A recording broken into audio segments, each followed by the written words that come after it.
Good evening and welcome everyone. This is Abhinav Agarwal and welcome to our latest Writers Open House session with Otis, presented to you by Indica Books. And as the name suggests, this is an open house for any and all aspiring writers who want to get feedback on, who want to improve their art and craft of writing. From Otis Haschemyer, who is a Stanford Stegner Fellow. And we encourage you to send in your short writing pieces, 800 to 1,000 words. You can find details on the Indica website, and we spend an hour to an hour and a half on Sundays at 8 p.m. India time to go over those pieces. So with that brief introduction, I will turn this over to you, Otis. Okay, thank you. Yeah, so it's been a while, and I've gotten pieces over a period of time, and at this point maybe a little bit unorganized. We have a piece from Ram from quite a while ago that I guess I did my comments on, but I didn't review it. But I'm looking forward to Ram catching us up to speed and talking about that, and then I have a few other pieces too. Um, I might appear a little bit more confused today than I Oh, we normally can take it am. up next week if And you want. It's all right. no, let's go ahead and do it. I mean, I think that you started this piece quite a while ago, and Yeah. I think it'd be great for you to just get us up to speed with it. I think it's really on you. You've gotten some comments, and I'd be curious to hear how the piece is developing, and I'm glad to go over some of it. But I'm going to have you read a little bit of it first. So Sure. um, yeah, I think I got a little confused, Rom, because I felt like you were gonna send me something. I thought you said something like you were gonna send it to me again, and then I was waiting for that, and Oh, I don't okay. know. I'm sorry. I Oh, no, no, no, no, no. I'm not trying to cast blame, though of course I am. Um, let me get rid of that. Do you see your piece in front of you? Yes, I do. Just shared. Okay, so why don't you set it up a little bit? Tell us about what's going on, and then maybe you could read the first page to sort of get us into the piece. Sure. A little bit of recap. I had started writing this piece as in response to a prompt that said that asked called for submissions uh, addressing a young adult audience, but which sort of retell popularly known stories from history, from mythology, etc. And I had picked the story of Sita. We all know the story of Rama and Sita, but there is very little that is known about Sita before she married Rama. Some of the later stories tell her story a little bit, but there is very little that is known.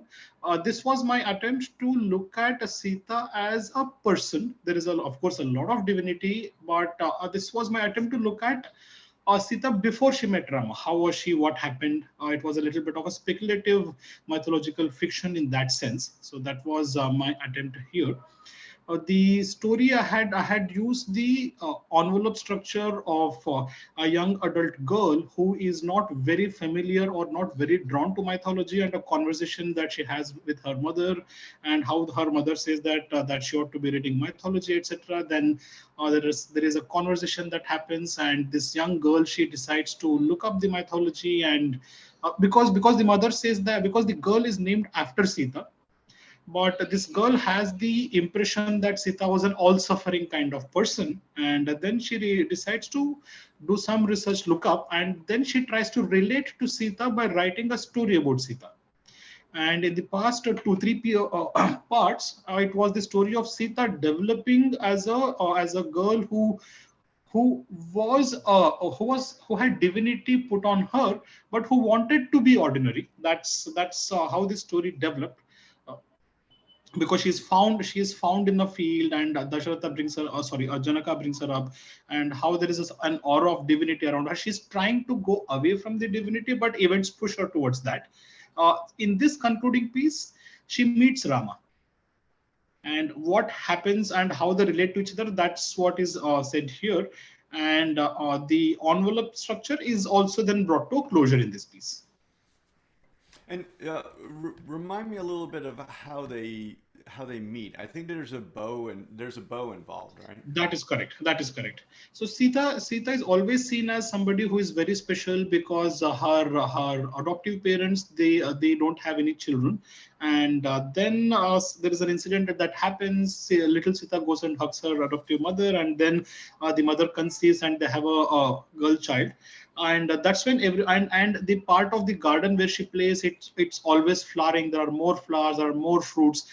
So there is a talk that goes around that Sita has special power, she is divine, and everybody puts her on a pedestal. Even her younger sister puts her on a pedestal, but she wants to be like an ordinary girl. She wants to play, climb trees, she wants to do all of that. Then she decides that she will do something which is a little naughty so that people don't see her as divine.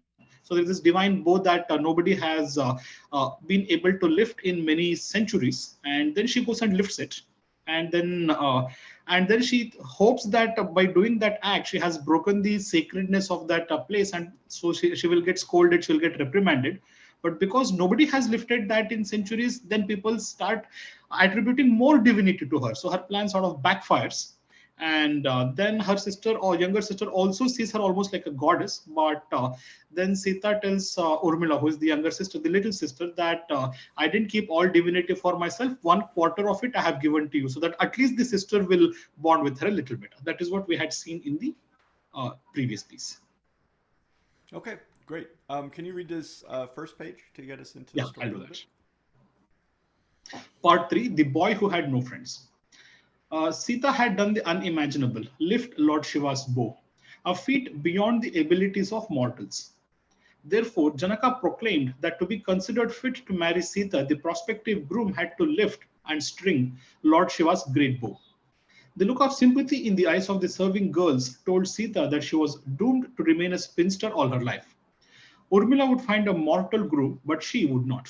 More loneliness. The seasons changed, but Sita's loneliness did not. She was surprised when on a bright summer morning she received a message from Janaka asking her to come to the palace temple urgently. She hastened to the temple, Urmila in tow. There was commotion in the shrine of Lord Shiva's bow. The crowd parted and she walked through. She stared, shocked, at the scene in front. The great bow lay on the ground, broken. She looked up from the bow. Standing next to it was a boy who looked only a little older than herself. He looked embarrassed and apologetic. Sita moved her gaze to Janaka. The old king had tears in his eyes. Janaka rushed to Sita. My dear, today is a blessed day. Prince Rama, he pointed to the young boy. Prince Rama lifted the great bow, and when he bent it for stringing, it broke. He is the heaven ordained groom for you. He wiped his tears away, but only if you consent. His voice trailed off. Okay. Great. Thank you. I love the way this piece sort of just draws us right into the scene and the environment. It's really nice. I mean, I enjoyed it before. I remember. The I've been since the last time we met, or maybe I had started back then, but I've been diving heavily into Sumerian culture and Sumerian and the Akkadian, and then a little bit in the Assyrian that comes a little bit later. Um, and in some of that reading, there's actually some interesting, academic articles about the development of weaponry and bows. And I did note that someone had written an article about the development of the laminated bow. Ram, do you know anything about that? That so like A I little didn't bit, not too know. much though. Right. I didn't know anything about it, so I guess there was some kind of bow. That was a technology that already existed, um, and then there was the development of the laminated bow that would have, wood and bone and maybe some other things in it that you know. And basically, someone had written an article that said that a modern archer is not able to pull this laminated style of bow because they simply weren't modern people are not strong enough. They weren't working with these tools all the time. And when I read that and I saw this academic article, I thought about pointing you towards it because I thought you'd be interested in it. um, but I thought it was pretty fascinating because it sort of like corresponds to a little bit of the way I feel about the ancient stories and the stories that maybe arose out of an oral culture and then finally were written down. And now you're talking about, I'm not sure when Sanskrit was developing, but that's you know from our in our calendar, so that would be what 6,000 years ago. Ram, do you know when Yeah, did this would be Sanskrit about six to develop? 7,000 years ago. The Ramayana, that it has been dated to be about 7,000 years ago. Right. So that's the development of writing, and we can imagine that the stories are older than this is my feeling anyway, that the stories are older than that. And finally, when writing develops to the point where it can actually, there's a technology for it. The Sumerians had their cuneiform, and I don't know how you write in cuneiform, and then Sanskrit was, another major writing technology. Um, then the stories get written down, and I'm sort of fascinated by this idea that like what is written in those stories is true. It might not. I don't know how to say this. Like correspond to our idea of the way things work exactly, but it is reflecting truth. It's not designed to represent something that's not true. Odysseus's journey, they say can actually be mapped throughout the Mediterranean to the different places that he went. For so many years, on the western side, like for so many years, they thought the Iliad was about a fictional town called Troy. It was a mythical town. And then, of course, what happened? They found Troy, Yeah. right? It wasn't mythical at all. It was actually chronicling real history. But anyway, so that information about the bow, I thought would intrigue you. Um, we can let's look at a couple things on this page, just writing wise. Um, Sita had done the unimaginable, lifted Lord Shiva's bow, a feat beyond the abilities of mortals. So I did have this question: who who is Hmm. communicating that to us? Do you think, Ram?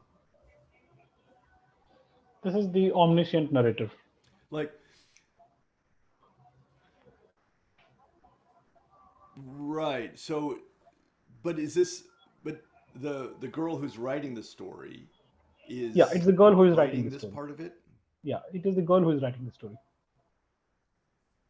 So when it has the sound of an omniscient narrator, I mean, we want to be kind of aware of that. If it is not an actual omniscient narrator, if we have a narrator, Okay. if we're thinking about it being communicated through the mind of someone, a human Hmm. being, we don't want them necessarily to adopt that omniscience because I guess fundamentally the reader is going to question that omniscience, right? We, Right. we don't accept an omniscience from other human beings, basically. We only accept omniscience from a kind of authorial omniscience because we're not really associating that with a human being. So that is one way to sort of like communicate these sort of omniscient ideas that are just like this is a universal truth, basically. um, but if it is going to be through her, we'll probably want it to be associated with her, and it's absolutely fine for her to believe whatever she wants to believe. But we we want that because it ties us to a kind of reality. I mean, it's Hemingway. Excuse my language, everyone. I don't know where you fall about language. I believe there's no bad language, only bad people. Um, that's a joke. That's a joke, really. But anyway, Hemingway had this thing that he called the bullshit meter. So it's just this thing that like he says every writer has to have a bullshit meter, so that it just it just gets activated when we read something that we're like don't in a sense understand. We don't understand where it's coming from. We can't really accept it. Truths that are told to us as fact, for example. So I think we do want to be careful about that, unless we want to be writing an omniscient narrator. And then that's a particular kind of thing, and some people are going to accept that omniscient narrator, and some people, frankly, are not. Um,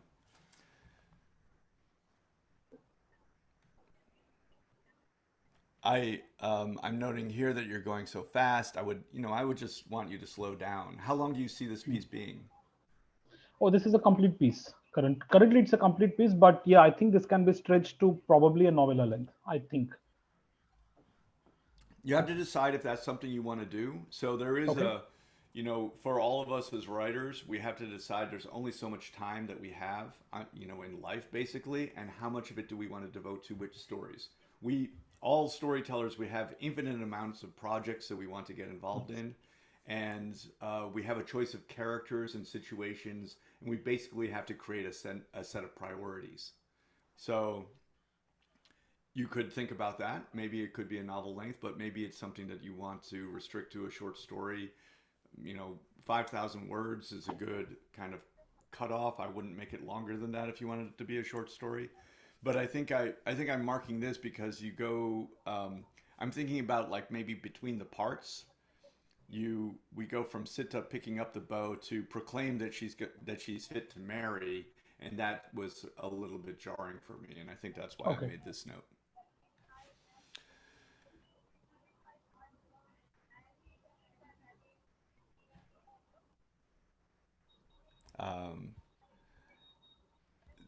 This also, the look of sympathy in the eyes of the servant girls told Sita that she was doomed to remain a spinster all her life.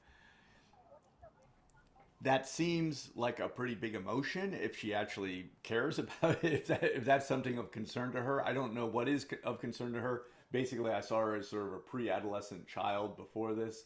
Now we're moving into a kind of an idea of having a life partner of some kind. I don't know how she feels about that at all. Psychologically, she's been very alone. I don't know what she thinks about what it would be like to be joined with another person. So there's a lot happening there very quickly. I would certainly think about, again, maybe just going a little bit slower and developing that moment a little bit. We also, when we have something that's sort of potent like this, so, I mean, Ram, so you're using the word doomed, okay? So, like, doomed is a big word. That doomed conveys a lot of emotion, okay? If a person feels doomed,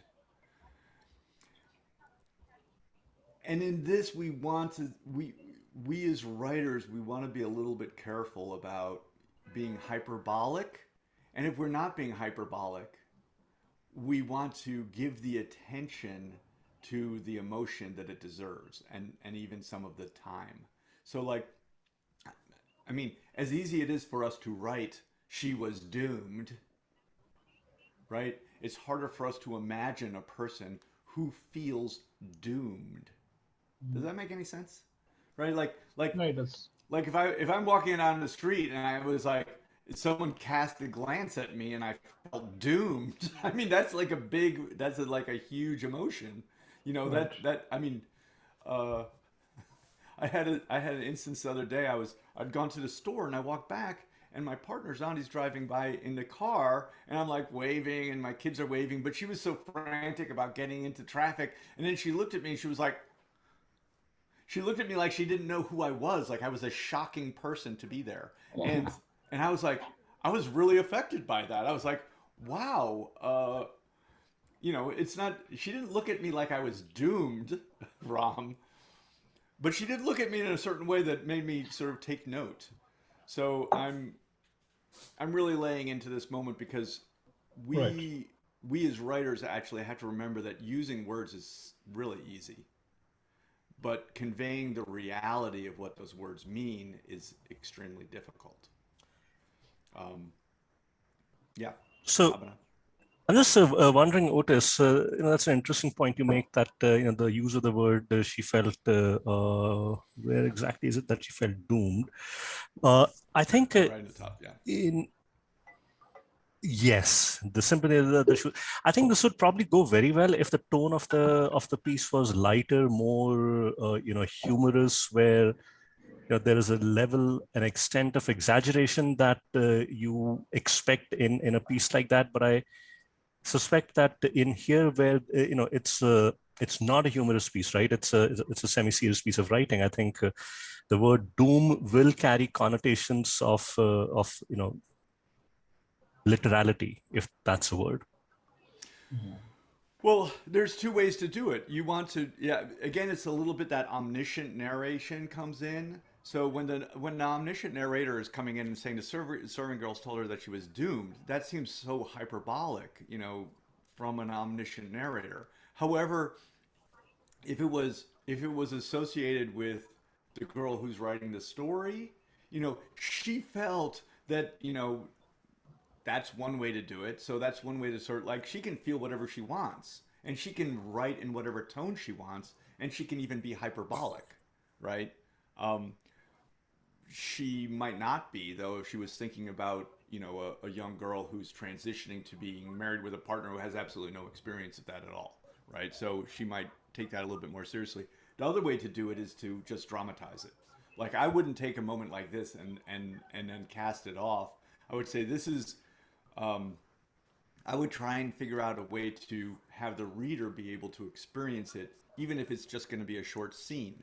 So, like, what happens here is the looks of sympathy in the so you're really asking the reader to do a lot. So, like, I mean, so where, like my partner comes by and she goes, "Who the heck are you?" I'm like, "Me? We've been living together for years." Um, so you're asking the reader to do a lot. So a look of sympathy like that is making her feel doomed. So that's a lot of work with a gesture. I might Right. like I might rather have one of the girls, say, "You know what? No one's ever going to be able to pick up that bow. So you are going to be a spinster for the rest of your life." Then I would probably have the girl say, "Well, what do I care if I'm a spinster?" I mean, I would have it be an interaction. What do I care? I don't even know what a spinster is. So what are you even talking about? It's like, you don't know what a spinster is? A spinster is the worst possible thing you could ever possibly be. You have tentacles. I would do something with it. I mean, I would. That way, we can convey the information. The reader can take the emotion, and they can also experience something that feels much more real. The trouble with hyperbole is that it pushes the reader away. I mean, we don't Okay. we actually don't have a way to process the. I kind of think about it psychologically. We can't process that emotion. I cannot process the emotion of feeling doomed. I mean, Mm. I've had some very, very, very difficult times in my life, but I've never felt doomed. You know, I mean, so we want to be aware of what we're actually trying to do. What we're trying to do is we're trying to communicate to the reader so that the reader can have some emotion. We're we're I've said this many times. We're not writing to relate an experience, and the reader's not reading to read about an experience. The reader is reading to have an Happened. experience. Yeah. So we need to use the language and the techniques of writing to enable the reader to have experiences. And it is, I think, the case with human beings and human psychology that when we get overwhelmed with things, and we can easily get overwhelmed with words, and words are even used to overwhelm us a lot of the time, that we basically distance ourselves, right? We pull away. Psychologically, we call it disassociation, right? We disassociate. We can even disassociate from experiences that are difficult for us in real life. Like we're having an experience where, something terrible is happening, our parents are yelling at us, and we start just imagining that we're in some happy place, right? That's disassociation. It also happens in our reading. But anyway, that's a lot on that, but mainly with the emphasis of, if we can just remember, we're we're fabulous typists. We have amazing vocabularies. We can write any word. What is the purpose Yeah. of our language? Um,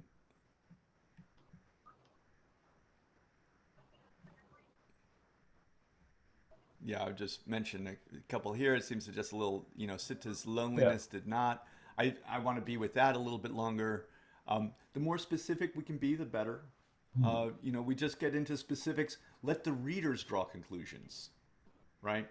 If we want to depict Sita as lonely, we might have her separated, cultivating some plant that she has in the corner of the garden or something like that. So, Otis, this would be an example of show, don't tell. I basically we really want to lean on showing. It's much more difficult. We don't have as much control, we feel, but we actually the writer has to relinquish control in order to include the reader. If we have control, it basically keeps the reader at bay. The way I do think of it is like this. We write the facts in a sense, and the reader is the beating heart of the piece. Our story doesn't exist without the reader reading it and feeling something from it. Otherwise, it's just typing. So, two questions there. The first one is that, see, it in some case, in many ways, the telling part, right, that the seasons changed, but Sita's loneliness did not, is very definitive, right? It leaves me in no ambiguity as the writer what I want to convey. On the other hand, if I use the show mode of describing this, will I or won't I have this little bit of doubt in my mind? Is the reader going to interpret it the same way that I want him or her to? Because it could just be that, oh, perhaps Sita developed some other hobbies. Maybe she moved on. How do I make sure that at least, say, 90% of the readers are going to get the same sense from my showing that I want to otherwise tell them? Right. I guess that is why writing is hard work. Yeah. I mean, you're dealing with the right issue, and the thing that you're bringing up is like, how will I know, right? You bring up doubts, okay? If you don't like doubts, this is not the job for you, okay? So like doubts are part of it, but this is the thing that what you're saying right now is you're grappling with the idea that will bring you to another level, basically. The issue is you need to craft what you show in a way so that you have maximum ability to create the sensation that you want. And so now we really have to think about it. Do we just have her sitting there, cultivating a plant? Well, maybe she likes to do that. Maybe she doesn't. She sat in the corner of the garden. The clouds moved overhead. It was early morning, and by late afternoon, she'd still done almost nothing in cultivating the plant. Crows, no, vultures sat on the tree, eyeing her as if she might be a delicious meal. It's like, obviously I'm going a little overboard, but it's like, that's, Yeah. it's what am I going to show, right? What am I going to imagine that conveys, there was the caw, in the distance. Everyone was asleep. She sat there staring at the plant. I mean, I'm being ridiculous, but this is where we want to go. Yeah. But you see that the issue is actually one of authorial control. The issue is ours, and it has to do with our desire to have authorial control. Basically, I mean, the very difference between I want to tell the reader what to think versus I want to show something and have the reader think for themselves. Very true. Those are the two balancing points, right? I mean, of course, I would like to tell the reader to think, this basic thing that I'm a great writer and that I deserve to be read and that they should pay me for it. That's what I want to tell them. I'm not able to do that. Yeah. Right? We don't have that kind of control over. That's why the most fundamental, lesson of writing is that the minute I'm not getting something from this work, I go like that. That's the most fundamental lesson of writing. We have no control over the reader unless we're doing something for them. And I mean, that is honestly that is the driving force of our craft. And it takes us to very, very good places, I believe, because the relationship between the writer and the reader needs to be absolutely symbiotic. You know, there's no place for I'm good and right and you need you need this. You know, you need this telling you it's not a lecture in a lecture class. I mean, if it is, it's like the old, you know, Aristotle's lectures when he just spoke at the square and people stopped, and as soon as they were not interested, they walked away. Um, that's why you know we sometimes talk about the elevator pitch, Ram.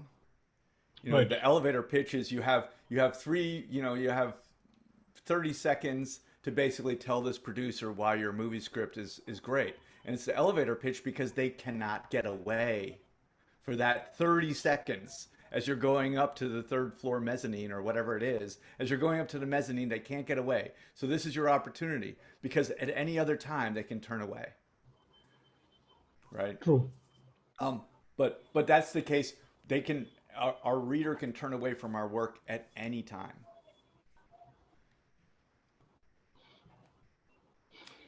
Um, but yeah, so Sita hastened. I'm just saying that's a bit of a weak verb. Hastened. It also continues to have that Right. that sort of elevated and distant tone, and I think that that's reflecting a little bit about the way you're thinking about the story because you think of it as an ancient story and a distant story, but of course our objective is to draw the reader right into the time period, right?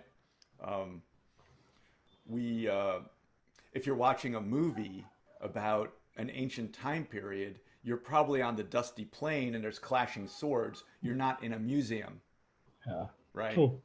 True. And what happened? Let's see. I know that we were talking a little bit about the envelope and the consideration of that. Have you worked on this piece anymore? No, I have not. I want to take the Okay. full What are you feedback work? and then rework on it. Okay. Okay. And in the previous page, Otis, you had made a note saying dramatic rules. I didn't understand that. Um, Oh, okay. That's a little. This is a little thing from basically drama. I learned this such a long time ago. I don't know if it's true or not because I'm not really. I mean, I am a dramatist, I guess, if I'm a writer. But the idea is this: when you have someone trailing off, that person, okay, if you had an actor who was going to like trail off and someone else was going to break in or whatever, you have to know what they're going to be saying, even as you say dot dot dot. As you have the ellipses, you need to know what they say. So it usually happens where someone's saying something and someone else cuts them off, et cetera, et cetera. But it can't just be convenient, right? So he wiped his tears away, but only if you consent, and you have to kind of know what's being filled in there. You have to be able to hear something, and in a sense, the reader has to be able to hear it too. Does that make sense? There needs to be some kind of continuity there. right. Uh, yeah. Okay. I So get that. that was Yeah. just Okay. it was just a little dramatic rule, and it comes from the fact that if you're being interrupted, you get on stage, you can say, "Well, I think you should take that dog," and then if the other person doesn't interrupt you, you're like, "To the vet," and have it, you know, like you don't want to have a pause Yeah. there. You need this person to Yeah. pick up their cue, right? They Yeah. have to pick up their cue, or else it's obvious you don't have anything to say. You're just, you know, playing a role. Um, all right. Thank you, Ram. I'm going to. We won't be able to go through all of it, but Sure. if at some point you want to talk a little bit more about it, maybe we can get in touch and do that. Sure. I'll do that. Okay. Thank you, Ram. Thank you. Thank you. This was very helpful. Thanks. And then I think that we did a number of these. Ashvani, I believe we did your piece. He was here. Oh, there he is, Ashvani. Yes, we did. Okay. Well, let me just catch up with you. It's been so long. What have you decided? Are you gonna continue to dig into that piece? Yes, I am in the process. In the process. How many books of research do you have? I have downloaded from here and there some books, articles, research papers, about 25 of them. Okay, yeah. I showed you this. I showed you this little book, right? It says "Do the Work," and in this book, there's a little. I mean, this guy he did pretty well with this because there's not a lot of words per page here, but he says you're only allowed to have 3 books for research. Then you have to write your book. I've not lived up to that ever. So, This, by the way, is Stephen Pressfield, right? yeah.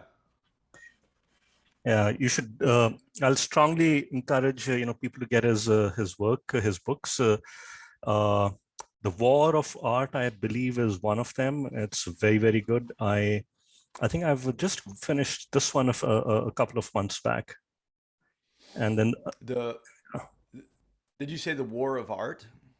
yeah, the War on Art or the War of Art. I think it's one of the 2 names. It's probably the War of Art because that's taking off of the Art of War by I forget Sun Tzu. Sun Tzu. Sun Tzu. Yep. Yeah. Okay. Well, thanks, Ashvani. And then Madhavi. I think that we done this work, but you're saying she's not here. Correct. Madhvi and Rohini are unable to join us today, so they asked for a deferment to next week, if possible. Okay, I thought we had done that work, but I'm wrong. And then we have Anvita. Is this the request?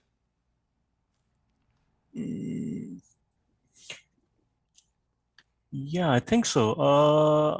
Anvita is there, so I think this is a piece you sent, Anvita. Did I get that right? No, this is not my piece. Oh, okay. Oh, okay. So for some reason I thought it was, but so that's a confusion for me. And so I don't know whose piece this is, and are they here? So I'm surprised people think still a don't little put bit the because- names on top. There's Oh, one you know I why see. you know why I think. Otis, there's one I see, the third from the top in your visible screen saying Indica Anvita, the parasitic mind. Right. Okay. You're right. I knew that I had that one. I think it's because I got this one. I didn't know who it was from. And Abhinav, you had told me that your daughter was going to send something. And I think, is that right? Is that the right relationship? Am I Right. So she sent this one, the Parasitic Mind, a book review. You're right.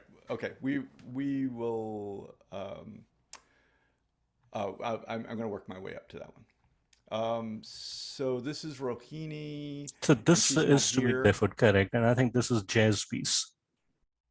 And then Jay. Okay, Jay, let's talk about your piece. And then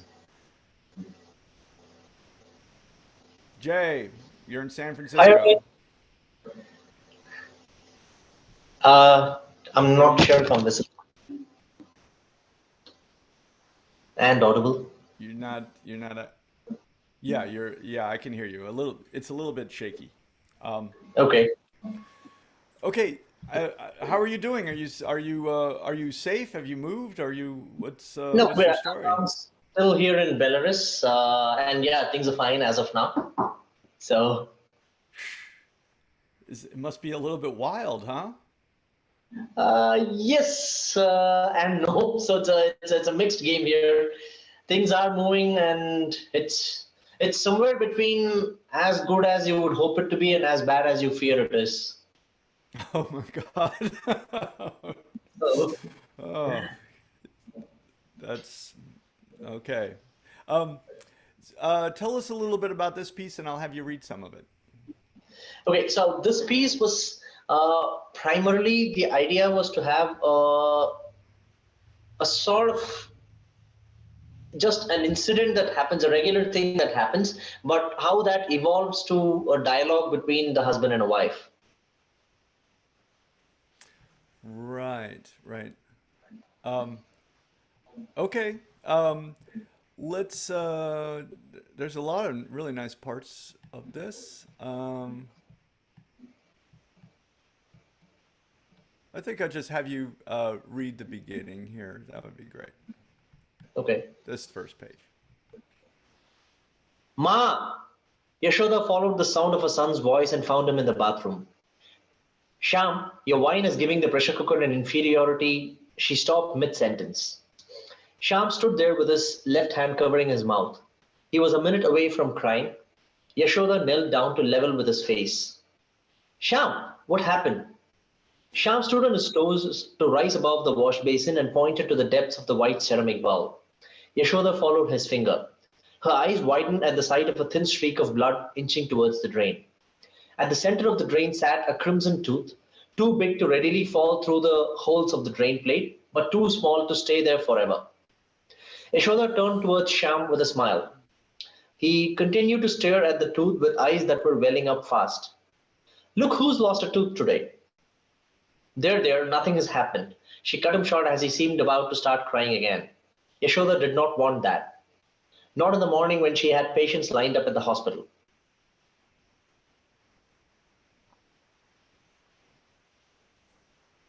Oh, sorry. Are you gonna just this last a little bit?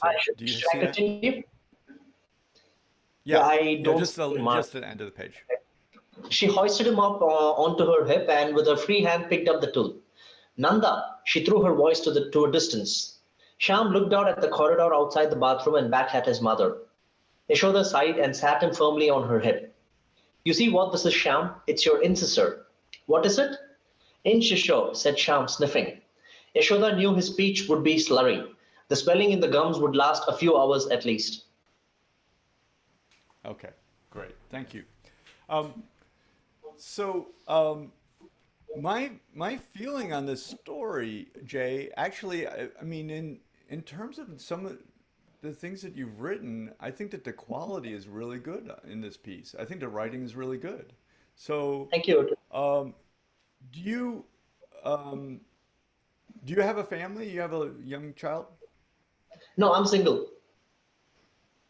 Huh. Well, I think you capture a lot about these characters, you know, very accurately. If it's something, I don't know how you know it, but I think it's really well imagined, and that's really good too. And I think the characters are well imagined. I think you even have, you know, quite, you know, the cute kid character is a bit of a stereotype, you know, the blah da da, you know, but you have the wife who's working at the hospital, you have the husband who's working at home, and you have this nice, you know, a thing that I appreciate is that the husband might maybe has a little bit of your like gift for gab. You know, he likes to tell stories, and the stories sort of maybe get him in a little bit of trouble, you know, with his wife. You know, but it's not a big deal. Finally, he basically tells the story of, you know, it must, you know, it's a story that he knows, a kind of folk tale that the tooth must be buried and it can't be seen or looked at or else it won't grow back. And I like the nature of that story and all of that, and I appreciate storytellers who like to tell stories about storytelling. Like I know that, you know, I think in my own work, and I'm probably still there. I mean, storytellers, basically, we're always telling stories about storytelling. I mean, it's what we're sort of living, breathing, you know, it's our blood.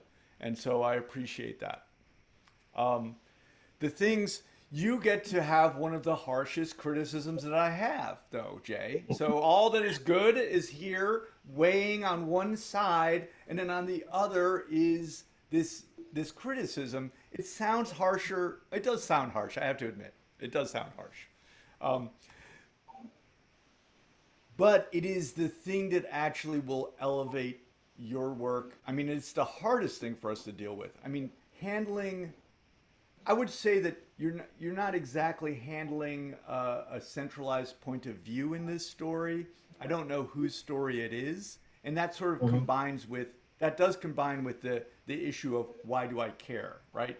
So the issue of why do I care is like, why am I taking, you know, again, I apologize for how harsh this might sound, but it's like that book thing, right? I'm reading and then I can drop it. It's like Yeah.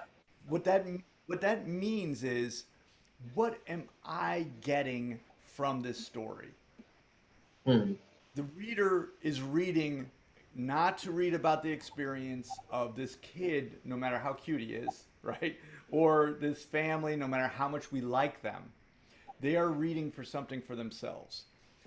I think this is my theory basically, is that the reader is reading for an experience of life that's difficult, that they can basically engage in safety and come up with some kind of sense of, um, Rashma's going to bring it up later, catharsis.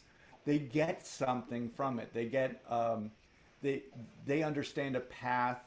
We take the character to a place of a choice. They can make a choice that's either positive and ascending, or it can be a negative choice and descending. But the reader gets to participate with them as they make that choice, either usually deciding to, if they make an ascending choice, then the reader says, well, I'm going to make that choice if I have this situation. Or if they make a descending choice, and the reader separates from them and says, well, they made a descending choice, but I'm going to make an ascending choice, if that makes sense. So the reader is finally getting something out of the experience. It ends up being, in a way, a learning experience for the reader, but it's not precisely learning like learning calculus. It's more like emotional learning. Hmm. So so here I'm getting, because I don't know what character I'm really focusing on. So this is the way point of view functions with why do I care. So I have not really attached to a character. The character in the story is actually the vehicle, even the Hmm. the avatar. It's the avatar for my experience. I attach to them. I care about their plight. They are both different than me. They're individuated, but they're also like me in a universal sense. And then I care about what's going to happen, right? I have this, like, there's a conflict. You know what? So the wife says to the husband, it's like, you know what? If you don't stop telling your goddamn stories to the kids, I'm leaving you. And since I'm the only one with a job, you're gonna be SOL, right? So I'm like, uh-oh. And then we have the husband in a moment of repose. It's like, okay, I must not tell stories. Don't tell any stories. Dad, look, my tooth fell out. It's like, oh, well, we'll have to bury that, because if you don't bury, right, then he tells a story. Then I'm like, oh no, what's going to happen? The wife made an ultimatum. So the drive of what's going to happen keeps me turning the pages. But the Hmm. other crucial thing is, why do I care? It's Hmm. honestly, it's a little bit like sports. Okay, sports has two teams come together in the beginning. What's going to happen? Who's going to win? Basically, is the idea. But it can't just be that, because I don't care about most sports. I actually have to care about my team. My team has the values that I have. My team aspires. My team is willing to do what it takes, just like me. I have to be rooting for my team. Those are the essential ideas in story too. Otherwise, what we have is the reader is simply reading the story that you're writing. They're not getting anything from it, but they're losing their time basically to read it. And the reader does not want to make that choice. There, this is. It took me such a long time to realize things like this. This is a little bit like that. Ab and we were talking about showing and telling, but like that desire to tell. There was, for so long as a writer, I felt like I had something to tell that the reader just, of course, would want to read. Like, it was so great what I had to write, whatever it was, that they would just do it because they needed it, right? It took me a long time to realize that the reader's time is just as important to them as my time is to me, right? During the reader's time, they can be doing anything in the world, anything. They can go to Disneyland. They can go to the New York City. They can go to the club, but they can go to Belarus and duck and cover. They can do anything in the world, incredible experiences, but instead we're going to ask them to sit here and read this story. When we see it like that, we understand that our story is then competing with everything else in the world. I'm actually trying not to, I'm not overstating this. Our story is competing with everything else in the world in terms of the reader's time and the experiences that they could have. So we have to take that, very seriously and make sure that we give them something that's going to be really potent, that they take something away from our story, and that they don't, ideally, that they don't see the world in the same way after they're done. It doesn't mean that we want to have nuclear explosions, right, in our story, because we actually get nuclear explosions in the outside world. We don't need to have death and gore and, all these other things, because we actually have all of that in the outside world. If we wanted that, we would go to that, wouldn't we? So we're doing something else. And when we get to Rashma's piece, I think it's germane to this. It's not, she's writing about drama, but really all of our storytelling. What is our purpose? What are we trying to do? We don't want to compete with the outside world by doing what the outside world does. We want to get to something, we want to find a different way to compete, because we actually can't compete with the outside world. When we write about bullets, that does not compare with real world bullets, by any means, in terms of attracting our attention. So we have to get to something a little bit more profound about the human experience in our stories. And that's where some people don't want that, and they never will. But some people, I actually believe that all human beings do thirst for that, and they want that more profound and deeper cathartic experience that we can offer. And they'll come to it they'll come to our work if we do it well enough. That's a big speech, Jay, but that is the speech. That is the big grappling thing that drives us. I mean, it kind of goes back to what we were talking about, showing and telling too, but like this relationship between the writer and the reader is symbiotic. They give us their time, and we got to give them everything else. We have to give them like their time was worth it, and we have to work so hard to do that. I think that you've developed the skills to go to this level, and I think that you can even appreciate the validity of what I'm saying. And so it should be like what I'm saying to you is, it's like the writer's devil. It's like that person that you just hate the most, telling you the truth about what you need to do and driving you to do things that you don't even believe you can do. Now that's the relationship. That's being a writer, having that problem.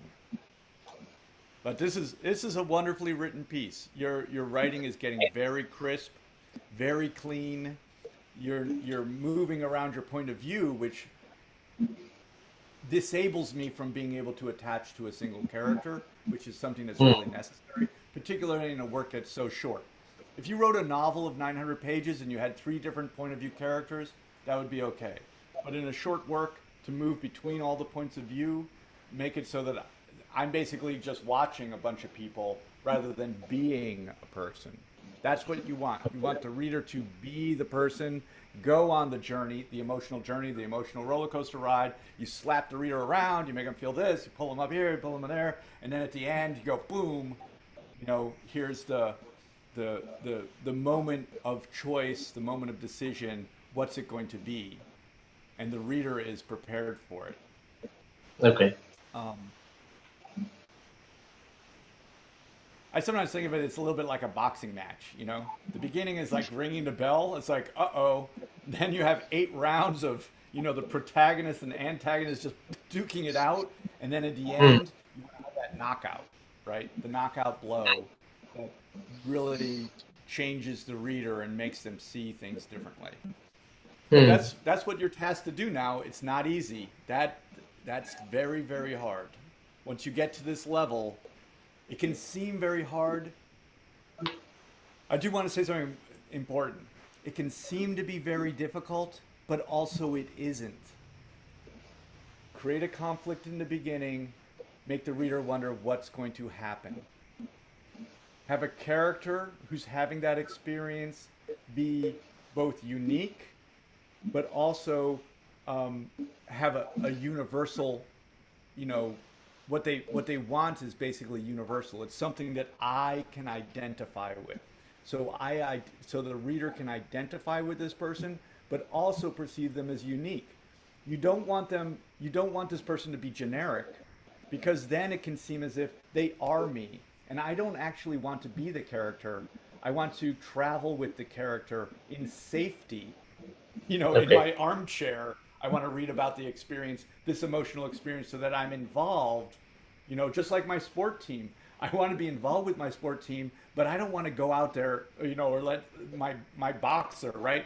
I'm with my boxer, you know, and I'm advocating for him, but I don't want to get into the ring and get punched, right? So my experiences combines both of those things. What's going to happen? Why do I care? Those are the two things. Start with that, and then it's actually, it sounds like a big deal, but it's not that complex, actually. And if we keep it simple, it works. I mean, Okay. storytelling has worked in this very basic form for thousands of years.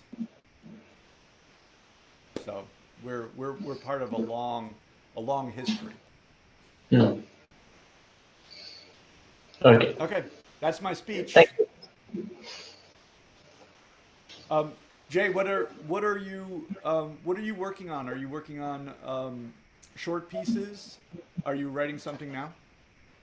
I am working on a history fiction novel, but I mean, I had difficulty carving out the plot elements that would get me from. I mean, I have the beginning, the middle, and the end, but I have trouble getting from one to the other through various plot elements, and that's what I have trouble building. So I'm stuck. Oh, okay. Huh. Okay. And how are you writing? Are you writing every day? Um, I've not written in a while. Okay, so that's no good. So Yeah. so the thing with writers is that this is our mantra. Writers write. Okay, we don't necessarily publish. We don't necessarily get the accolades. Even sometimes our moms don't like our work. Okay, all of those things aside, writers write, and what we want to do is we just want to get into the habit of doing our writing. I mean, you clearly have the drive, and you have the skill, and you have the love of storytelling. That's actually, I mean, it's represented here. Even though this doesn't engage me in this way that I'm asking, I can see that you have this love of storytelling. You're enjoying the narrative. You're dropping into it. You're writing it. You're writing the characters. You're doing all the basic elements of what storytelling is. So now, I would truly suggest you develop the habit. When I had writer's block, okay, so you got to get to the point where there's what do I say about writer's block? You have a different relationship with your writing. So there's no writer's block. There's always typing, and then there's going to be fixing later if it didn't work out. That's all. That's not there's no writer's block. You type it, and it's like sometimes you type words that are not useful, and they're useful in that you've discovered that these words are not useful. That's great. But you want to keep doing that over and over again. Just have the habit of writing. I when I have the rule of you should write for 5 minutes every day. That means you sit down sometime in a day and you look at your watch, don't do anything else, sit there, even if it's just a blank screen, even if it's blank, you just sit there or you move your fingers or do something. Maybe you write longer, maybe you don't. It doesn't matter, but you do it every single day, and that way you'll get into the habit of needing to type like I have. I basically have to do it every day or I feel sick, and that's what we want. Writer's sickness. That's a joke, Abhinav.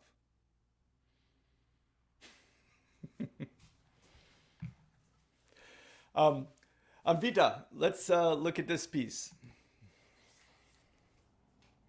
Okay, the parasitic mind. That I gotta admit that hit me like an alien.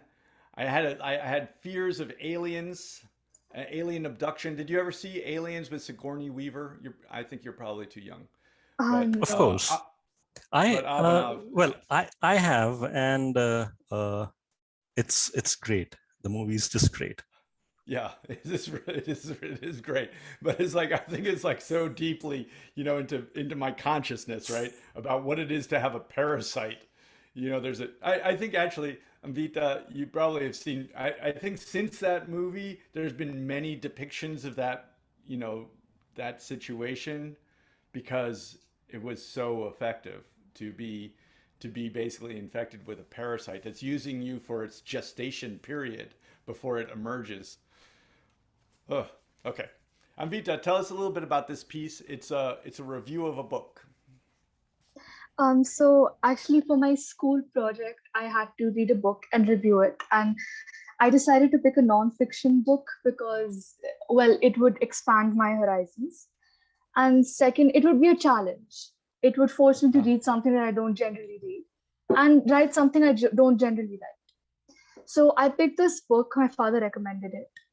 And I found it quite fascinating. First, this book is very structured. It's a very structured book. Second, he doesn't really, none of the writing is very complex for anyone to understand when they read it. So basically, this book talks about infectious ideas and how they're killing. So he picks a few like radical feminism, postmodernism, biophobia, etc. And he reasons out why they're dangerous, how they spread, and what effect they can have. Okay. Well, let's have you read a little bit of it. Maybe just we don't have to read. Can I ask what level of school is this? College, like I'm in the 11th maybe grade. 11th grade. Well, okay. This it when I taught university, this you know it seems like about the level of you know like a composition, freshman composition or sophomore composition. But yeah, nicely done. And also difficult material. So for sure, very difficult material. And when it you know this goes into my my wheelhouse, which is not really on the political side of it, but basically on the way ideas are conveyed, which is what writers are concerned with. Writers convey ideas. We convey stories. We try to move people basically, however you move them, from one place to another, if that makes sense. In the very basic form of writing, we move readers from one place to another. So in a story, we start at A and we arrive at B at the end, and they should be moved. They should be in a different place at the end of the piece than they were at the beginning of the piece. That's true of stories. It's also true of essays. It's true of nonfiction. You take a person from here, and I really want to emphasize, I know it's so simple. I want to emphasize A, the person is at a state of A, and at the end, they go someplace else. That is, I believe, fundamental to what we're trying to do as writers. What we do not want to do is have a reader start at A and then get to the end and still be at A. This actually goes back to what I was saying to Jay. If they have these belief systems in the beginning and they have the same belief systems at the end, then I think that our writing has failed. That's not to say that a lot of people don't write in order to basically reconfirm the ideas that people already have. But I think that we should move the reader so that makes their time, the time that they've given over to us, worthwhile. And so that's a little speech that I'm going to start with that also I feel applies to writing a review of a piece. So like when when I begin, let's say this review, I start in one place and then I need to be moved to some other kind of place, basically so that I'm changed, and particularly in relationship to how I feel about, in this case, this book.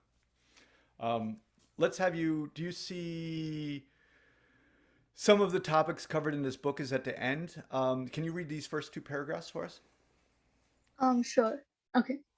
One generally imagines a parasite. One generally imagines parasites to be organisms that latch onto other organisms and use them for their own needs. This and their enhanced reproductive ability make them dangerous foes. However, what makes parasites truly deadly is their ability to manipulate their host's mind, rendering them incapable of reaction. Still, biological parasites are those which can generally be detected and effectively inoculated against. What must one do about those which can lurk unseen, or more correctly, unnoticed by us? Those parasites that attack silently and poison our minds without our knowledge. Gad Saad's book, The Parasitic Mind, talks about what he terms idea pathogens, their types, the different ways they infect us, as well as ways to inoculate ourselves against them. Idea pathogens, a mostly self-explanatory term, refers to not any biological parasite, but instead to infectious ideas, mainly radical feminism, postmodernism, social constructivism, and the DIE, which is the diversity, inclusion, equity ideology, that have now become the bread and butter of modern society. The means by which they spread are through people we know as social justice warriors. While Dr. Saad's book covers a lot of ground, I will be giving a brief overview of some of the topics covered in this book. Okay. Thank you. So I will, when I read this review, I guess I have to admit that I had some difficulty because it's coming at me like very strongly, right? It right now it doesn't seem like it's really a review of the book as much as a way to maybe summarize the main points of the book in a sort of one-sided way. And I kind of, so like this is, where is this? So I have this book here, The Dynamics of Persuasion, right? It's all about writing persuasively. This is like a communications book. I use it for reference sometimes. The idea of persuasion is that you're trying to get someone to change their mind about something. And the way we generally do that is we try to create a kind of balanced argument. We have a thesis statement of some kind. We make some kind of proposition within a context. So there's a context, we contextualize something, we make a thesis statement that suggests something, and in a review, so maybe Amvita, can you let me know, is it meant to be a review or a summary of the book? Maybe more of a summary, not a review, because if you notice, I don't really offer any of my opinions, then strongly rephrase and emphasize on the points that have been already given in the book. So maybe a review is not accurate, but a summary is probably better. Right. Well, it's true because I would, so when I hear review, and actually I can see how it's a little bit ambiguous, right? So like you're reviewing the book, but when I think of a book review, I think of it a little bit differently because I think it's basically making an evaluation of the book within a context. So it's like the reviewer sort of sits over the book, considers the book within a context of other books and a kind of wider point of view, right? And then basically makes a suggestion to the reader whether this book is going to be, worth them buying. Does that make sense? That's how I think of a review, I guess, and that's how I No, came into this a yeah, little yeah, bit. that's quite accurate. I was supposed to, I don't know. This, I mean, if I were to write it as a review, it would probably be a little more factual, and I would give both sides of the story. But since I'm summarizing the book, I focus on what the writer is trying to convey. Um, okay, and what do you feel you were called upon to do? To write the summary? They just said a book report. They didn't mention anything else at Oh, school. So I right, decided book to, report. and again, I was stuck on this piece for a long time because I've never reviewed or written a book report on anything of any non-fiction book. So this was my first. So I decided, to just go with whatever came and then maybe review it later.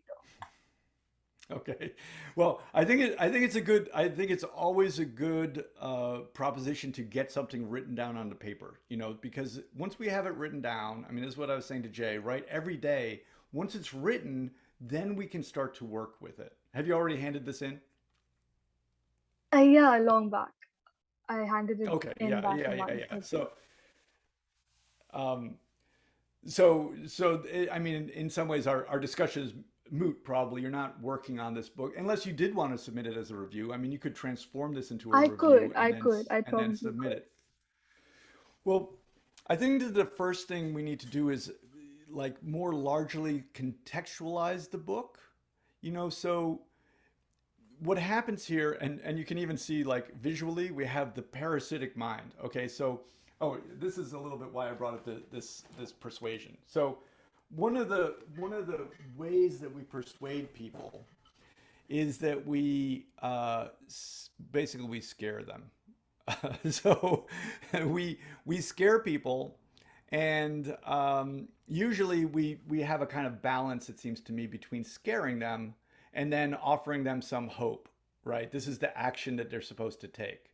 So when you are trying to persuade someone, as I would say, this author probably the author of the book, not you necessarily, um, this this author wants to do two things: basically create a kind of fear of something, and then a suggestion about what the reader might do, right? Um,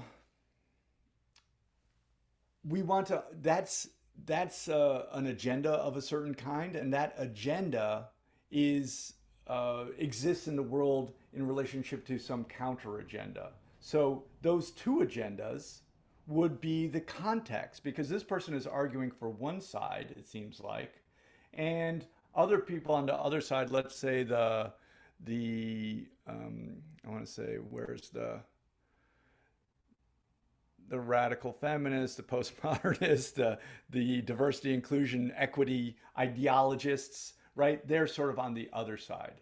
And so you would want to present the book with, because you don't want to seem like you're one sided. So having a one sided argument is not an argument. That's actually just someone telling you what you should think. Does that make sense? It's sort of like they're just basically badgering you to think these things. And I'm not saying that this book is necessarily doing that, because I haven't read the book. But what's presented here in terms of the review is one-sided, and so I can only basically think that the book itself is only providing one side of the argument, which could be. They could just be saying, I want to make a really strong argument, and I want to make people very frightened of these ideological parasites, and I want them to basically, I'm not sure what it is that the author might want us to do, other than to feel fearful of maybe the professors in the universities that are inspiring these ideas in today's youth, and sort of infecting them with these parasites. But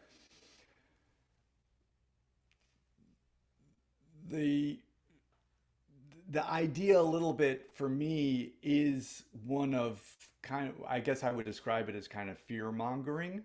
Do you know what fear mongering is, Yeah, I do. Anvita? Yeah, so like like when I read this, I feel as if either the author and or you as the reviewer are trying to make me feel afraid. So I am a very rebellious person.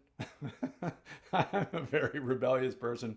And whenever I get a sense that someone's trying to make me feel afraid, right? Like they're using language that's meant to make me feel afraid, I feel like I'm being manipulated. And I resist it. The way I don't think I'm absolutely unusual in that regard, right? So the way that we get over that, if we want to convey and we want to convince people of an argument, we try not to use fear-inducing language. We instead try to present a balanced and even argument. And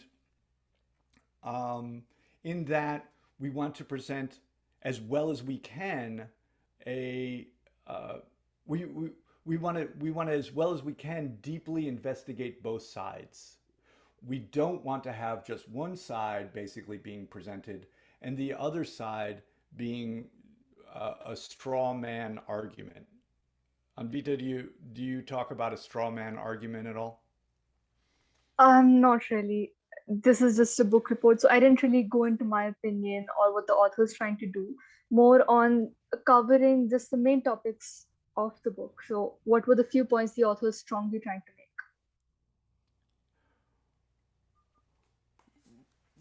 Right, but I guess, but what ends up happening? So you do want to make some kind of argument probably in your review, and you want to have some kind of thesis, that this book is valuable, that it contributes to the conversation.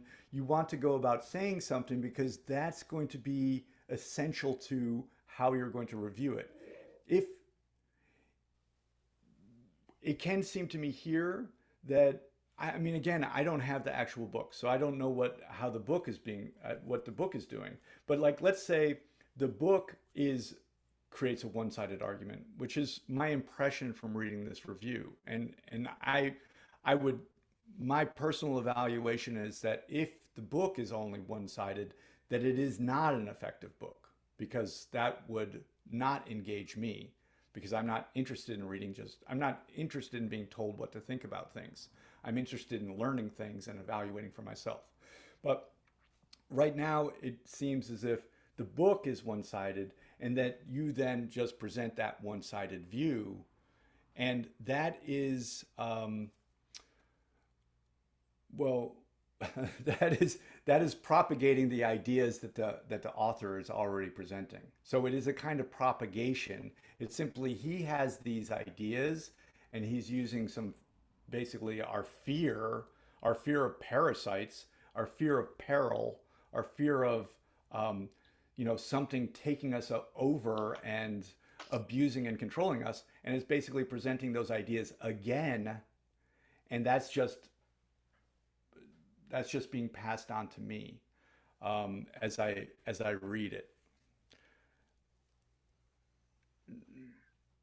So I guess that's a little bit difficult for me, because I would suggest to try, again, I'll go back to the idea of trying to contextualize what the book is trying to do. What are the parameters for that argument? It's not actually you representing your ideas necessarily, although that is a tack. You could write a very different kind of review in which you write about the book and say, these are my impressions from the book. But I'm not sure if that's what you're being asked for in this or not. I'm not really. And the thing is, if you look at the ideas that the book is trying to convey, they're the antithesis of the ideas we see nowadays. So what he is doing is actually providing the other side, because we never get to see this side. If you notice on social media or, wherever, we never get to see the side of the story. We'll always hear about how, I don't know, we'll always get to hear the other side of the story, but never this. So this book is solely providing you with the other side, because you already know what's popular, what are those infectious ideas are. All right. So I don't, I don't know what the ideas are, and I also don't know what this writer means by the ideas. So I mean, just for me, I think again, you're sort of like suggesting that there is a context that this book is then operating within. But in your review, I think you do need to contextualize it for us. I wouldn't make the assumption that your reader understands this context.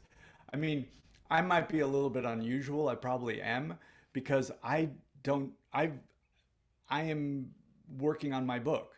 I have turned off my social media. I've abandoned my Facebook account. I never used any of my Twitter or any of those accounts really. I would turn them off if I even wanted to turn on my computer long enough to bother to do it, to do those social medias. So I actually am not very aware of this larger social context in which this book sort of enters the conversation, but I would definitely suggest doing that. And then you want to, you need, I think you do need to explore some of these ideas a little bit. So, like, my mother was what is that, first, second, she was like a second generation feminist, right? So I have some understanding of what feminism means because my mom was a single mother and a feminist in New York City in the 1970s and 80s, and she was a feminist, right?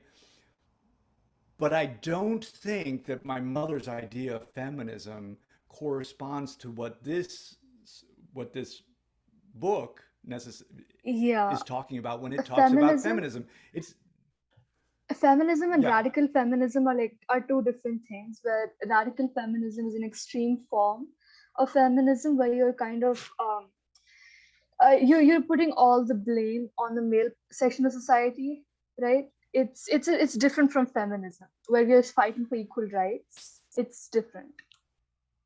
right. Well, I think you have to present something. You have to present something about it so it seems like it has substance. So what a straw man argument is like basically it seems like this book is saying that the people who think all of these ideas are basically wrong. But it does not really present what those ideas are. We only make assumptions about them, right? As far as I'm reading, I don't really know what their purpose. I don't know their purpose. I don't know their intention. I don't know why they might be doing it or why they think it's important.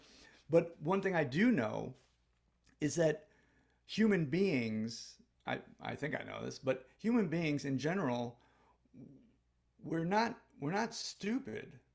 We do things for a reason. We're motivated by something.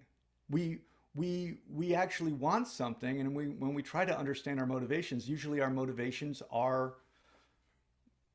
I don't want to say either good or bad, but they're certainly human motivations. At the end of the day, everything we do is really built upon human motivations. So I need to understand a little bit about what those human motivations are. Um, that's but so that's something that you would want to try and include because otherwise what you have is a straw man. So the straw man argument is basically you're making an argument and you present the other person's argument as what's called a straw man, which means it's just made out of straw. It's not really substantive. It doesn't have any, it doesn't have any of that sense of human motivation. It doesn't have that sense of even some kind of rightness. Like there's something to it, right? Um, Instead, it just presents a straw man argument so that your argument can just bash it down. And when I read something that expresses a straw man argument, I myself, it doesn't really matter what the political ideologies are. I I'm not that interested in political ideologies personally. I'm interested in the human condition. But whenever I read something like that presents straw man arguments just to bash them down, I actually um, I don't like to I don't intellectually or emotionally participate with that. it is a little bit like it's like a bully, right? I mean, if we write a piece, I mean, I can write a story in which I present that I'm right about everything I believe, and everyone else who doesn't believe what I believe is just stupid. I can write that piece for 200 pages if I wanted to, 400 pages. I could write it over and over again. But does the reader want to participate in that? Do they want to participate in this person is absolutely right and everyone else in the world is somehow almost, I mean, they're just so kind of magically just wrong about everything. That doesn't really quite make sense to me. So we really have to strive to, as writers, we as writers have to strive to understand all sides of the story and present them. And if we're not going to do that for some reason, then we probably have to state that as an intention. Um, So, I mean, that's a little bit of a start on this, but the other thing, oh, is that because I was talking about my mom, she was a biologist. So I also, like even when I first started reading this, so parasite, right, is sort of this a bit of a terrorizing word. And like I say, when people try to persuade people to do something, to move them in a certain direction, they often use fear to do it. So I already know that I'm sort of being put a little bit on edge by this. But biologically speaking, I had trouble understanding, how this metaphor was really working, and then how I guess I wanted to make the point too that in a sense, if I'm understanding how this writer is suggesting what a parasite is, so a parasite is some kind of animal, right, that lives on another animal, not just a human, right? And it survives basically by tapping the resources of that animal. It basically uses that animal as a resource. But finally, the parasite is a living thing. I don't know exactly how that translates to ideas. I'm having a little trouble with that metaphor, like how do we move from that biological animal to this sort of metaphysical thing of ideas? I'm not positive. And then if I do jump aboard that metaphor, I I guess if I do accept that metaphor, which I'm not positive that I do, but if I do accept it, then I also have to kind of think that every idea is a parasite. I don't think that some ideas are parasitic and some ideas are not, because all ideas are basically, I mean, if we think of them as somehow contained in some way, we can think of all ideas as basically something that then live in our mind, I suppose. And I don't know. Does that make any sense? No, Like I kind of get the idea what you're trying to say. You would have liked me to give some context as to what ideas I'm trying to give the counter argument of, right? And maybe change the metaphors a little bit, right? At least that's what you're saying right now. And before you're asking me to contextualize the whole thing, so the reader knows what ideas I'm trying to give the counter argument of, as I just said. yeah, yeah, that's pretty good. And I think also if you can, I mean, I really I encourage you to do some work about like understanding how people are trying to persuade people towards their point of view. And you as a writer, I mean, I want to encourage you to be a writer. So and when you read something, look at it like a writer would look at it. You know, what would you do? How would you make this more effective? How was it effective and how did it lack in effectiveness, right? And you want to try as a writer to employ those techniques in order to write something that is your own, that is also effective and moves people. That's,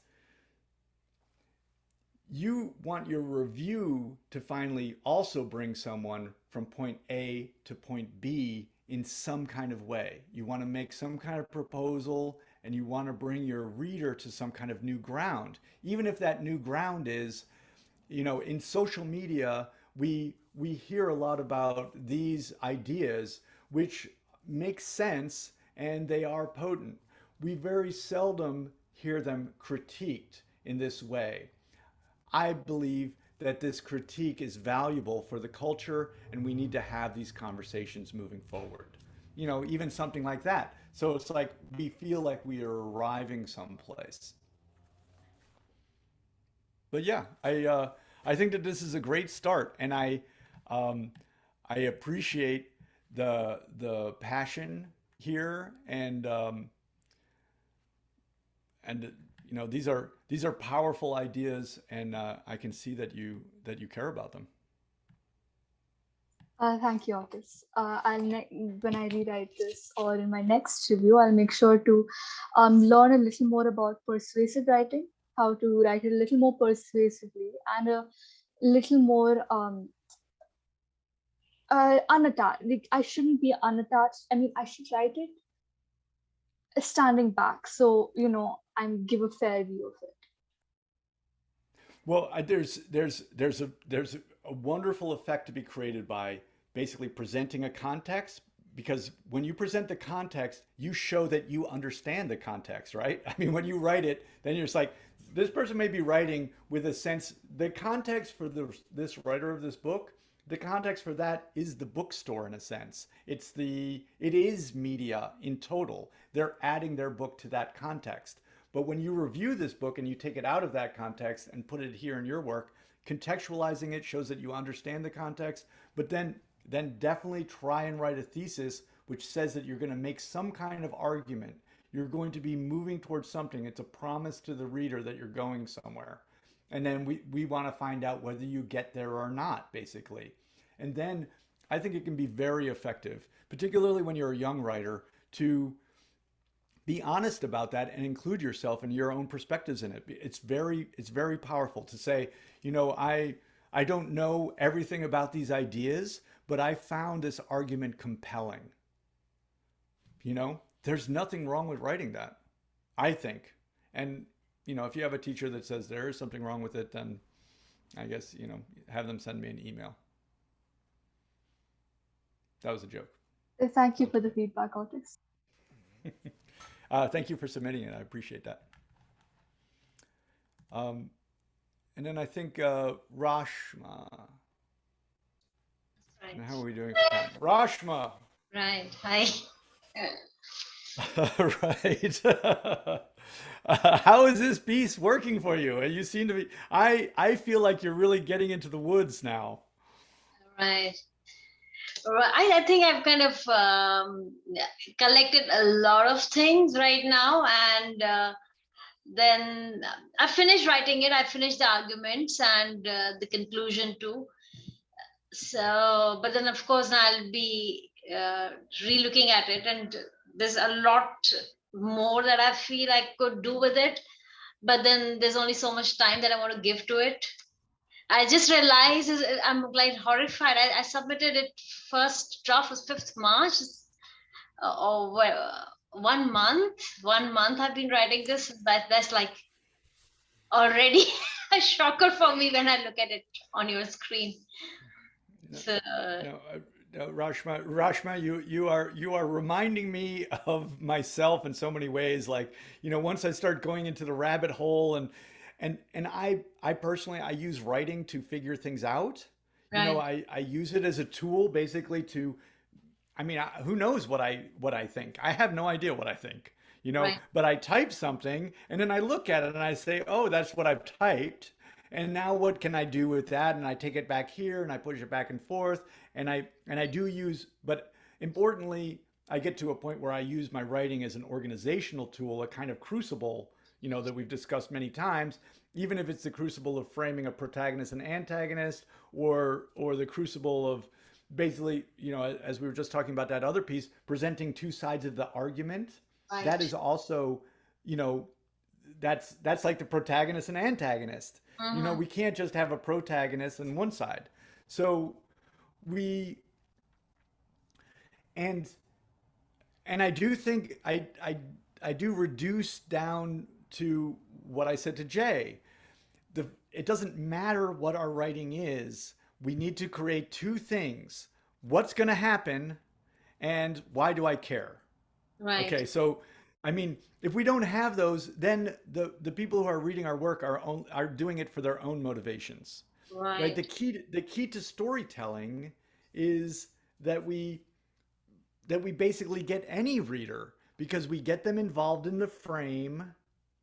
We get them. The frame is the protagonist and antagonistic points, and we we make them care about it because we have them somehow understand why it's relevant to their lives. Okay.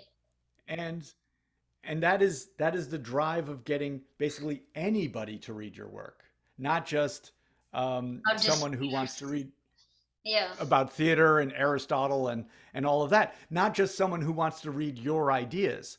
Right. This is actually fundamental to my premise. I don't think anyone wants to read my ideas. Right. I mean, honestly, in the world at large, only, a few dozen people know me, So if I'm really just trying to get people who want to read my ideas, I don't have a byline. I don't have any of those things. I'm not going to compete with Shakespeare tomorrow. So instead, I have to work harder than that to make sure that if I get anyone to open my piece, that I hook them, and I hook them with the things that always count and matter for human beings, which is essentially a fear of the future. So what's going to happen? And that we're basically self-interested, Hmm. right? We want to learn in order to increase our own survivability.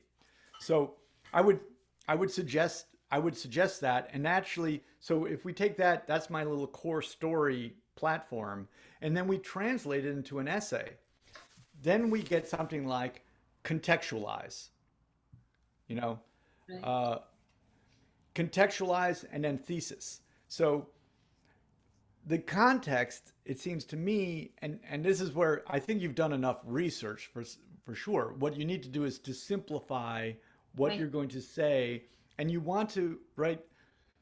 You want to balance what you're being asked to do, right? Write something of 2 or 3 pages, an article in an online magazine, with Yeah. how much time you want to devote to it, Right. right? Right. Because at the end of the day, your life and time is precious too, because you can be working on thousands of projects and you need to organize them. And I don't know how people write short articles all the time. I'm not capable of doing it, Right. but some people are. And we might read an article and we might say, well, this doesn't even scratch the surface of what this is about. Well, that's true because they only spent 6 hours writing it. How could it? And they've actually even habituated, spending 6 hours to write an article every single day. And therefore, if you want any kind of depth, you're not going to go to that source. You're going to go to someone who spent 6 months writing an essay. Right. As I've absolutely done that, Right. and years writing a book, for example. So we have to balance that out. But I think the contextualizing, which should be contextualizing, we might say, and in the last piece it could be this way too, but basically, what are the two sides of the argument? The two sides of the argument might be theater now seems to have no purpose and no audience. It is irrelevant, Right. right? Some say let it die, right? And some say, some say let it die. I say we need to get back to theater's roots and whatever it is that you want to say, Hmm. right? So once you contextualize the two sides, right, and then you've taken a side, right, to say something, or maybe you want to say, um, some say let it die. Some say it must find a new relevance. Hmm. I say it has to get back to its roots, Okay. right? So now you have the two sides, and you're offering Wow. you're either going to join one of the two sides, or you're going to basically make a counter proposal, Oh, okay. and then So, maybe okay. What I tried doing was I tried to create a context with what that we went into this lockdown thinking that we're going to come up with something new, but we back with the same old Mamma Mia and Lion King. I kind of checked what's showing on Broadway and what's going on in Delhi, and that nothing changed. We didn't change. We didn't think enough. This was our time to think, and that is why it is. Uh, so taking the blame on my own, on the community rather than the audience, and saying that the audience doesn't come. I'm saying it's we who are making the mistake of trying to be trying to compete with OTT and trying to become more cinema like, which we can't be. Right, right. Well, I think you need to get those arguments out and have them be very clear. Okay, I clear. think that, and I think you need to make a distinction. I mean, I understand where you're beginning this, and I like this. 2 years back, when the world went into its first lockdown, theater director Boris Y of the Sanskrit. Stanislavski Electro Theater said that this was the time to introspect on the purpose and the language of theater and emerge with new perspectives. So I think I know what language means, kind of, but when I think of this and new perspectives, I think that I'm just going to my own self, but you need to do this work if it's true. But I go to myself and in relationship to my own work. Right. The lockdown, a pandemic that was killing millions, Right. should make every artist wonder, Exactly. what the F are we doing? Yes, Right? exactly. Right. Right? What are we doing? Right. Are we trying to just make people anesthetized and take up the anesthetized to the horrific circumstances of the world around them, which includes global warming and a number of other, destructive elements that seem as if they will only get worse? Is our point to anesthetize people, or what? Is our point to politicize people? Is our point to give? So even catharsis, I don't think you can just present that as necessarily a purpose. The but you have to. I think you want to dig a little bit more into what even that the problem is. I would go ahead and try and articulate it more clearly so that the reader doesn't have any wiggle room Right. about it. Right. But the issue of making art, particularly time-consuming art, right? In a world in which people can create, my daughter can create what, 40, 50 TikToks a day if she wants to. Right. It's a what is it, 8 seconds? So Right. Right. so I think you need to delineate work that is purposeful and work that is simply diversionary, perhaps. And then if it's purposeful, what can the purpose be in this world as we have it, right? So I think that contextualizes your argument. Right. Right. And then I'm trying to find a way, not trying to find, I know that from my readings that there's something about the ritual, about that's where theater came from, and the elements of rituals that we can still use, apply to our work. And those elements are, one is of two people participating. So like in Brechtian, it's not there's no delusion there. You just connect with the audience. The audience is always present. The audience knows that this is an actor and we are in an act, compared to cinema, where you kind of shut off for some time and you kind of enter another place. But here the awareness is very acute, is there all the time, and you can also kind of ask questions, or there's a dialogue that is happening with the audience, which is not necessarily offered in others. And so how we could use that, and rather than trying to become... Well, I think that I love those ideas, but I think you have to dig in. Uh, I would say dig in a little bit deeper into what it means. What does it mean to what was the purpose of ritual? Because if you if we talk about ritual and even religious rituals or rite of passage rituals, there's lots of different kinds of right, rituals, of course. right, That to me sort of I mean, when we say that there's something relevant, like one side of the argument says it should be relevant. The other side says, well, TikTok and this, it should be just diversionary, right? Ritual is a bit of both, it seems to me. I mean, any performance, it is a little bit diversionary, but it's also in a sense taking us through a process, and it seems to emphasize the process a little bit, that the processes of life may be a little bit more than the outcomes. So it is still diversionary of the outcomes to some degree, and it holds on to process, because ritual is something that people go through. There's like a call and response. You say this, I say this. You say this, I say this. You say ho, I say ho, right? That's a ritual that takes us through a process of interaction that it can seem like it's a little bit more emphasis on the action of living rather than the truth and the nouns and the stasis of what it is to live. Does that? I'm not always sure if I'm I'm, making any kind of I'm sense at all. confused myself. I know you. Yeah.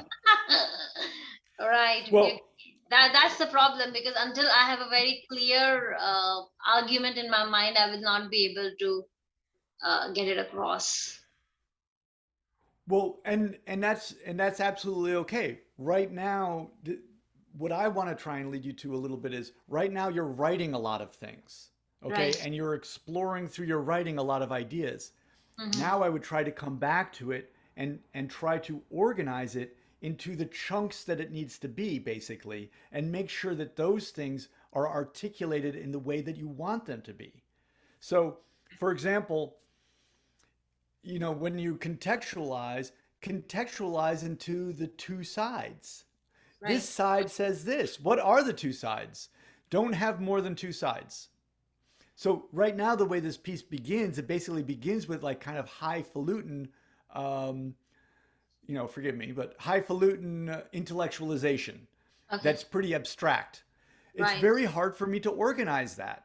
I have to rely on myself to do it. So Mm. instead, try to just give me the context, which is two sides. Some say theater must become relevant again. Others say theater should just die. I mean, I like to be, you know, the on the one side, we are faced with pandemics and the threat of nuclear extinction and climate warming. And therefore, what does 3 hours in a theater after a process of, how many, 200, 400 hours of pre-production, what does that amount to? Does it do anything to thwart the inevitability of world destruction? I'm obviously going overboard. Mhm. Then, you know, others say there's only one solution to be diverted from the tragedy that is coming our way, and TikTok and social media fill the bill. They are quick, they're painless, and they anesthetize us to the inevitable. I say, right? And then I say we need to revitalize and become relevant by going to the roots of, right? So I see one, two, and then I see three. Three. Okay. Right? I see the two sides, and then I see what you're adding to the argument. Right. Okay. Okay. And Okay. and then when we see that we have one, two, three, then we also see that your essay would have a structure that is going to be similar. So let's say you present that in the first paragraph, then you would say, those that believe that theater should be relevant, da da da da da. Then you have a paragraph about that. The reader we're I would say we're not dumb, but we need help organizing all these ideas. When you're writing this as it is now, you're exploring a lot of ideas. Right. We think like a rabbit that goes into a hole. We think Right. all over the place. Right. But and that's great. We need to get all of that. I mean, look, you can see the size of these paragraphs. No one on earth is going to pick this up with paragraphs like that. I'm just telling you, if I open up something and I see a paragraph that looks like that, I looked at something else. I move. There's a reason why TikTok works. There's a Right. reason why people tweet. There's a Right. reason why people even use text message instead of talking on the phone. Right. There's reasons for all of these things. They're not because people are bad or stupid. It's because we're human beings. That's Right. why. So we have to take into account that we are human beings. We have to be organized. The thing that you're going to bring is a greater sense of thoughtfulness. Mm. And as a writer, though you can explore ideas in this way, as a writer, you're going to organize it in a way so that the reader can understand it. And coincidentally, our writing forms are kind of a ritual themselves. In fact, the story form that I've just described to you, right, with a conflict and we care, is a ritual. Sports are a ritual. All of these things are rituals. And theater is a ritual too. And your essay will also be a ritual. It's a ritual that takes us from a beginning, A, through a series of experiences that will leave us with B. And you'll see if you have three things here, right? Some people say we need to be relevant. Some people say theater should die. I say we need to return to our ritualistic roots. I'm simplifying. And then you're going to say, those who think we should be relevant say we must face the blah, blah, blah. There's a paragraph. Those who say we should just let theater die and let TikTok take over, there's a paragraph. Then I say it should be ritual, da, da, da, da, da. And then you say, in conclusion, we have to think about what direction we are and engage with a kind of intentionality. And I go, yes, okay, viva la theater. Okay. Oh, okay. So right now, my argument is more like why theater is closer to ritual, and trying to find this, going to the genesis and going to the act of ritual and comparing the two. So you're more. But that doesn't answer the problem. Is that doesn't answer a crucial problem. I mean, Right. you can say that it's closer to ritual, but then I'm going to say, so what? It's Yeah. still going to die. Right. Right. So you're saying ritual is going to die? No, it's going to be taken over by different rituals. It's going to be the ritual of TikTok. So I Right. think that you're Okay. trying to advocate for theater. It Right. doesn't matter, it's great that you can understand that, and you can say theater was originally served these purposes, the purposes of ritual, and we need to return to that if that's what you want to argue. But making the point that it is a ritual isn't actually answering a crucial question for us. I mean, within the context, as I understand it, the context of what is the relevance of our art in a world that's, particularly a long, slow, percolating, community oriented art like theater that has a limited audience Right. by necessity Right. versus these other forms of media that have immediately universal audiences. That's a big problem to tackle. Problem. So I would just do it. I'm always into organization. Right. After write your first draft, write your second, read all your books, write this, crazy Right. stuff, and then start organizing it into your paragraphs. And make sure that every sentence in that, make sure that paragraph is finally organized, make sure it makes sense and it develops, work on every single one, and then we present that, and the reader can, it's not that the reader is going to end up agreeing with us, but the reader is going to end up going on a journey of some kind, Right. right? Whereas if it goes back and forth between all your ideas like a rabbit into a hole, they're just going like this. They can't make any sense out of it. You want to bring them here, you bring them here. You bring them here, you bring them here. It is going back to boxing or Aikido. Aikido is an even better example. You know, your reader assailant goes to grab you and you take the wrist, you go, you take him here, then you take him here, right? Then you take him here, and then you flip them over on their back. That's all we're doing, right? We're just doing it with words. Abhinav, we gotta Time go. check, Otis. Yeah.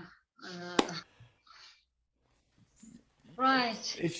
You're doing great work here. It's just the next stage of really solidifying the ideas so they're absolutely clear and then presented in a way that someone can actually Yeah. have an experience through them. Right. All right. And also I realize that my bigger problem also is here that I'm not taking the other view into account when I'm writing. So that is why it's becoming yeah. Well, yes, right. Because if there's no conflict, there's no energy. Right. And Right. we don't wonder Right. what's going to happen. So we have no reason to read on unless I happen to be interested in that, you know, being told that theater is like ritual, Right. which Who I don't know cares? how that's relevant. Who I'll cares? either watch it or not. Yeah, who Right. cares? Yes. Right. Right. Yeah. So to I make mean, I people guess I'll just, care. Yeah. Right. Right. no, see, go to the theater, or even produce a work of theater or write a play. Should I be doing that or should I be producing TikToks? Right. Right. We know what Abhinav chose. TikTok. Okay. Okay. Thank you, everyone. I appreciate it. Thanks for being here. Yeah. Abhinav, in a couple of weeks, I'm going to be missing a week, so we can get to that when the time comes. Okay. And then, and maybe we should talk at some point if we can get more pieces or, work on Correct, some of this correct. a little bit. We should. And in the meantime, folks, send in your pieces. I will, in the coming week, I will try and, get this more publicity. I will put this up on our social media channels and also perhaps another post with this. But in any case, do take the feedback that you get from Otis and apply that back into your writing. That's the only way to improve. And we will see you next Sunday. Yeah, and since Jay's going to be writing every day for 5 minutes, I think we all should be trying to do that, Ashvani. So I'm not looking at you, but we can have things that are a little bit raw, and I don't mind. I really don't mind people premising, this is totally raw. I wrote this week. I'm just exploring it, a couple pages. I'd love that, and I'd actually really like to have even more of a conversation. Now it can sometimes feel like too much of a critique, as if this critique is going to make it into the published thing. I would rather us have conversations where we're just a workshop and we're just working together and exploring ideas. And if that works for you and increases your productivity, that's our objective, is for you to be writing. It's nothing else. It's not about producing great work as much as it is about you writing and exploring. You will get to where you need to go if you keep doing it. So I don't mind seeing things that are really raw. I don't mind just talking to you about your work. I love talking about the process of writing. It's endlessly fascinating to me. So, all right. Thank you so much. Thank you, everyone. Bye. Thank you, Otis. Thank you, Abhinav.